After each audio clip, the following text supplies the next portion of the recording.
Does anyone have any kind words for the deceased? Pardon? Yeah, I think I got something. Well, the floor is yours, my friend. Thank you. Hello, everyone. My name is Alex J. Emanator, and I knew the deceased for 3 years prior to his untimely death. But despite that, I spent those 3 years getting to know him, getting to see him for everything he was, and genuinely enjoy him. Yeah, he was off to a rocky start, but who doesn't have a rough start? Anyways, I just wanted to say, goodbye, old friend. I'll miss you. Hello everyone, this is the Eliminator speaking, and today we are mourning a loss. From 2011 to 2019, Chris Evans graced our screens as the star-spangled man with the plan, Captain America, before turning in his shield in Avengers Endgame, cementing a legacy that will never be forgotten. And so, on the 5th anniversary of this traumatic event, I figured there was no better time to talk about the story that started this momentous journey of one of the strongest characters in the MCU. So, let's begin. Now, something I find quite interesting about Captain America is that out of all the movies in Phase 1, this probably had the easiest production. Marvel movies, especially in the early days of the MCU, were known for their tumultuous productions, prioritizing schedules over the actual quality of the product. Also, where most Marvel casting choices go through multiple actors before finding their pick, Chris Evans was actually the first choice that they had for Marvel, though he was hesitant. Now, most Marvel fans already know this, but for general audiences, Chris Evans actually has experience with Marvel movies, as back in the 2000s, he was a member of the Fantastic Four, playing the Human Torch. However, like most superhero movie franchises from the 2000s, this franchise quickly fell flat on its face come the third movie. Granted, Fantastic Four didn't even get one. So, long story short, it makes sense why he'd be nervous. Anyways, after a bit of back and forth with Robert Downey Jr., Evans wound up taking the role, and the rest, no pun intended, is history. So, with that little background out of the way, let's see how the characters in this movie fare. Yeah, they don't fare all that great. Granted, I don't think any of the characters in this movie are bad. It's that the movie itself simply doesn't do enough to service them, in my opinion. Take Peggy Carter, for example. In the movie, she is one of the people behind the Super Soldier program, and after Steve gets his powers and is put on the front lines, she's the one that sends him and his team on all their missions. But aside from that role she plays in the movie, there isn't much to her character beyond being Steve's love interest. However, if you paid attention to the supplementary media, then you'd know that Peggy actually received a spin-off series that ran for at least one season and gave her a lot more to do, since this took place after the events of the first movie, which, spoiler warning, Steve gets stuck in the ice for 70 years. However, if you're just a casual viewer who only really cares about the movies, you wouldn't know this, and as a result, you're left with a more lackluster impression of her. Bucky actually suffers from a similar issue, though unlike Peggy, there's no supplementary media to help flesh out his character. Not helping anything is the fact that Bucky gets taken out of the movie at around the halfway mark. So, again, we don't get to see how his character progresses throughout the film. I mean, I like how he's introduced, with him saving Steve from a guy in an alleyway, setting up how he's the stronger one, only for Steve to then come and save him after getting his powers. And I also like the fact that Bucky doesn't feel jealous or emasculated by Steve's newfound strength. He's actually pretty helpful for him up until his death. But aside from that, I can't really go as in-depth with him as I would like, because, as you all know, I mustn't tell you any more, or I shall spoil the next story. Anyways, let's move on. At least Bucky has more to talk about in other movies, unlike the Howling Commandos. Like seriously, these guys have nothing to them outside of being a bunch of prisoners of war that Steve saves after getting his powers. The movie tries to set them up as close friends of his, but you don't really get that because they're barely playing a role, aside from being extra guns. Though honestly, most of the characters kind of feel lesser or not as interesting compared to the big boy himself, Steve.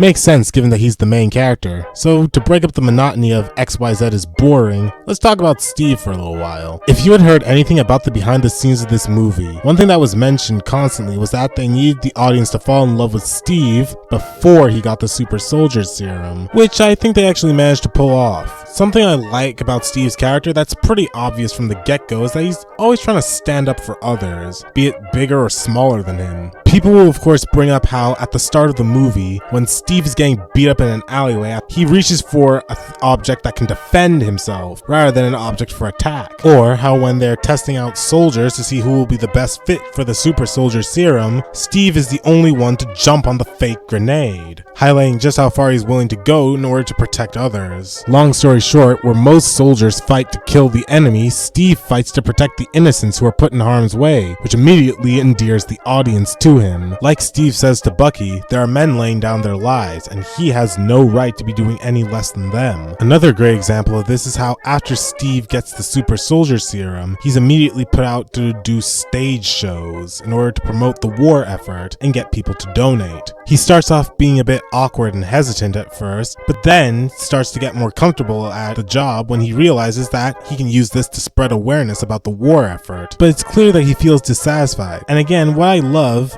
is that Steve doesn't view this job as beneath him. He doesn't think that, oh, this is the job for someone lesser. He simply feels that he could be doing more because he's been given this great power. And as we know, with great power comes great responsibility and great sex appeal. Wait, what? Yeah, you heard me. Sorry, Peach from the Mario movie. There's more than one blue-eyed blonde that I simp for. Like seriously, it's no wonder America was fighting for World War II when they got this on their side. Hydra, take notes. Forget all the stuff with the skull and tentacles and everything. Just splash something like this on a couple of billboards and you've got everyone on your side. And speaking of Hydra, that finally brings me to Red Skull. He is nothing. I'm sorry to say it like that, but it's true. He's just a powerful guy who wants more power. Basically just a repeat of what I said about Ronin in my Guardians of the Galaxy video. And the fact that he's a literal Nazi does nothing to change that. Same with his little assistant guy. Like Bucky, he's given a bit more to do in the second movie. But I mustn't tell you any more, or I shall spoil the next story. So with that, let's move on to the story. Alrighty, you know the drill. Now that the characters are done, let's talk about the story. Just a side note, as always, there will be spoilers for Captain America: The First Avenger. But given that this movie's 13 years old, odds are you've already seen it. But if not, you probably don't care. So, let's begin. In Captain America: The First Avenger, the Nazi splinter group Hydra has rampaged across America and the rest of the world during World War II as their leader, Red Skull, discovers a mysterious cosmic cube, which he hopes will turn the tides of the war. Hoping to join the fight, Steve Rogers attempts to enlist in the American military, though his cartoonishly weak body means that he's not taken seriously by anyone. However, all of this changes one day when Steve passes a military trial, and as a result, becomes the test subject for the new super soldier serum. And after becoming 1942's sexiest man alive, Steve and the American military take the fight to Hydra, with him donning the mantle of Captain America in the hopes of winning the war.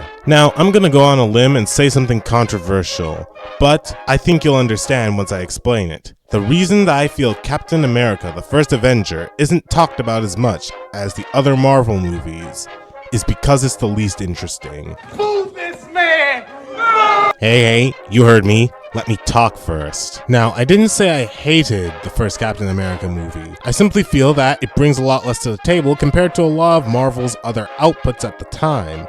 Allow me to give a few examples. Iron Man 1, an arrogant billionaire who specializes in weapons manufacturing, is faced with the consequences of his actions when terrorists attack him with the exact same weapons that he's supplying to American troops. After barely escaping with his life, he's forced to take a look at everything that he's done over the past few years and turns into a superhero to change himself for the better and right the wrongs that he's done.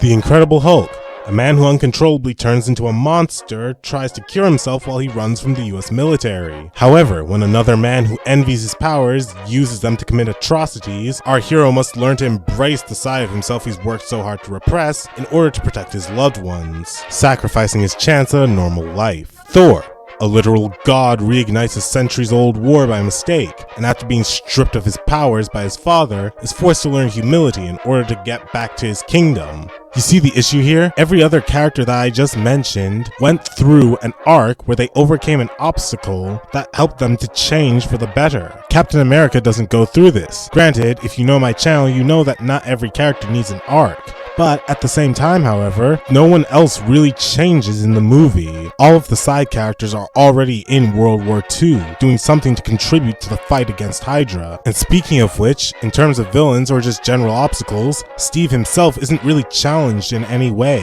where he's forced to stand by his beliefs. I know I slung a bunch of mud at Red Skull for not being interesting, but even if he was interesting, the fact that he's a Nazi means that all of that characterization and nuance would go right out the window. I think Browntable said it best in his video about the MCU's first phase, where Captain America the First Avenger is the best MCU movie for the first hour, but everything after Steve saves the prisoners of war and becomes Captain America is mediocre at best. Of course, if you've been watching my video up to this point, you probably know what I'm gonna say about the sequel, but I think I've made it obvious that we can't get to that yet. So, let's wrap up the video.